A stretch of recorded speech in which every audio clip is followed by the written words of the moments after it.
is war? Nobody knows. However, today we will show you exactly what total war is. You will see on all sides of you, war, war, war. And you may think, what does it mean? Well, today, you will find out. All around us, we see it every day. War, war, war. Total war. That is all we have. That is all you will see in this video. Thank you. Bum bum bum bum bum bum bum bum war bum bum bum bum bum bum do do do war bum bum bum bum bum bum war do do do do do do war bum bum bum bum bum bum bum bum bum bum bum bum bum bum bum bum war bum bum bum bum bum war war war war war war war bum bum bum bum bum bum bum total war bum bum bum bum bum total war bum bum bum bum bum bum bum bum dum bum bum bum total war war war total war total war war war war war war total war bum bum bum bum. Hello and welcome. This is an IB history project on World War II by Jack Gray, Andrew Walmer, and Alex Rischegard. Today we will be discussing the nature of World War II, and in this discussion we will be talking as to the extent that World War II was a total war. Alright, so let's look at the 5 aspects of total war. So, they are state intervention of the economy, the unconditional surrender of the opposition, blurred lines between civilian and military, mobilization of the workforce, and disregard of human rights. What is state intervention? Well, it can take many forms, but broadly, it means that the government takes control over some areas that were previously controlled by private enterprises. Today, we will be focusing on rationing and government control of production. The state did intervene in the economy. In 1942, when resources were short, a rationing system was begun in the United States. This allowed for equal distribution of goods, so that the military would have enough, as well as the people, so that they didn't starve, and no one did. Then the government of the World War II belligerents took over control of the production. One of their major goals was to drastically increase the amount of raw materials that they possessed.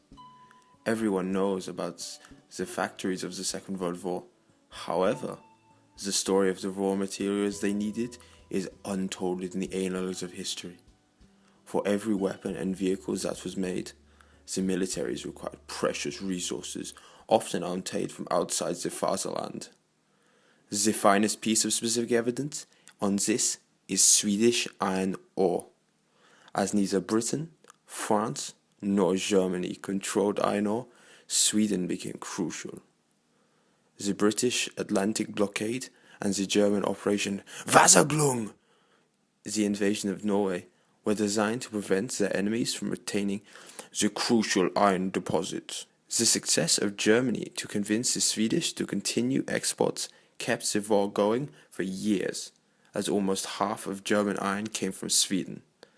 The Second World War was so total, it even involved a neutral nation. Unconditional surrender dates back as far as war itself.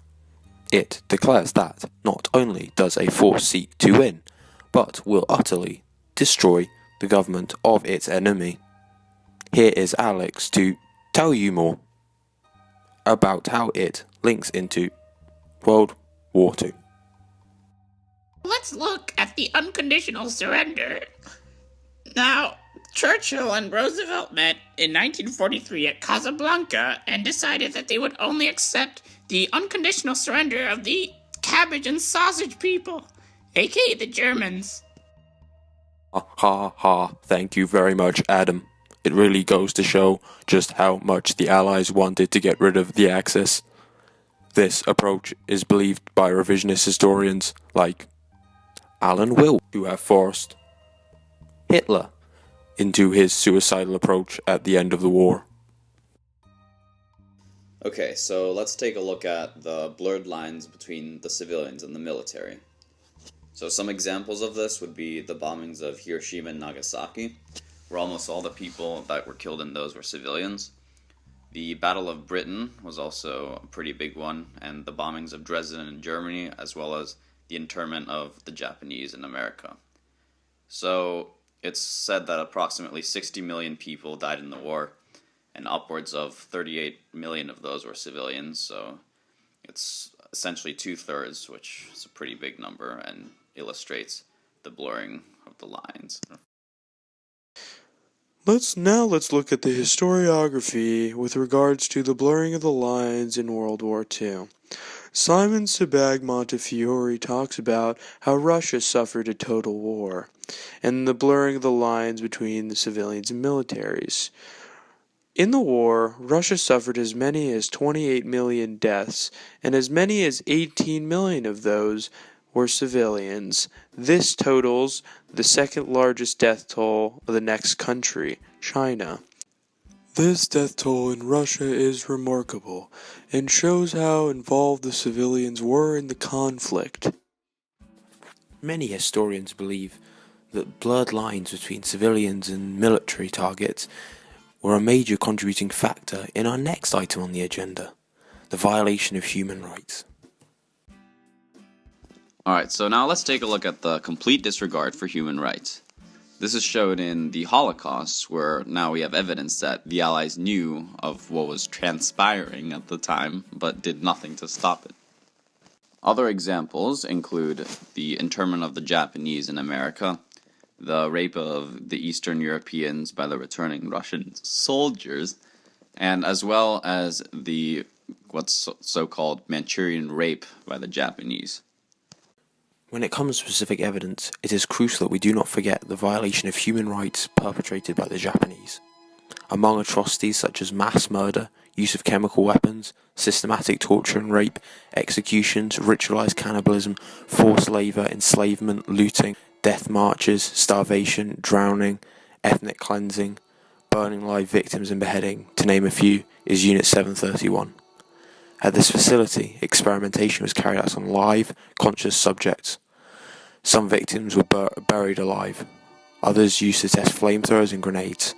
Further experimentation was carried out by injection of bubonic plague and syphilis. Many suffered vivisection and amputation. Over 12,000 men, women and children died at Unit 731. Every Japanese participant in Unit 731 was granted immunity by the American government in 1945. They wanted the data that was collected in the experiments. Many Japanese officials still refuse to admit that Unit 731 ever existed. When one's on the subject of disregard for human rights, it is important to consider Joseph Mengele, or the Angel of Death. He was a Nazi doctor, and he did many experiments in Auschwitz, where he was stationed, and most of his experiments were on twins. The disregard for human life seen during the Second World War is one of our most obvious indicators that World War II was indeed a total war. So now, let's look at the mobilization of the workforce in World War II. Much of this mobilization, as we like to call it, was done by the women. So, one example is in Britain. As surveyed by the Ministry of Labor, the increase of women in industrial jobs during the course of the war went from 19.75% to 27%. That is remarkable. But one should ask the question, was it just women? 9. It was other countries as well, and the entire workforce. We can look at Germany, in fact, who mobilized their workforce under forced labor. This was done with the concentration camps before 1941 and also afterwards, and also with POWs. This helped their industrial output.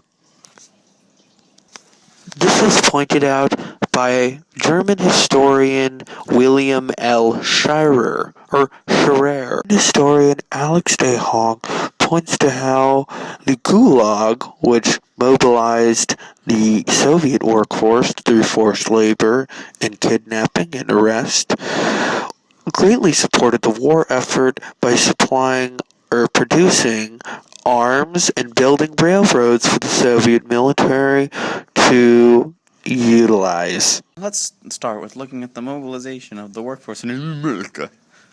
The unemployment problem ended with the mobilization for war.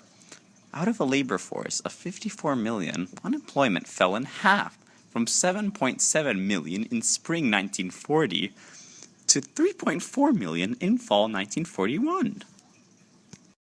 Just time for a little historiography.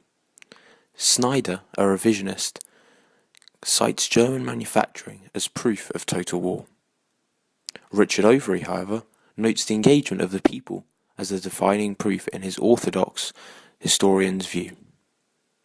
Finally, in Hobsbawm's Age of Extremes, the Marxist opinion that Soviet industry won the war is used thoroughly, showing the Marxist economic argument for total war.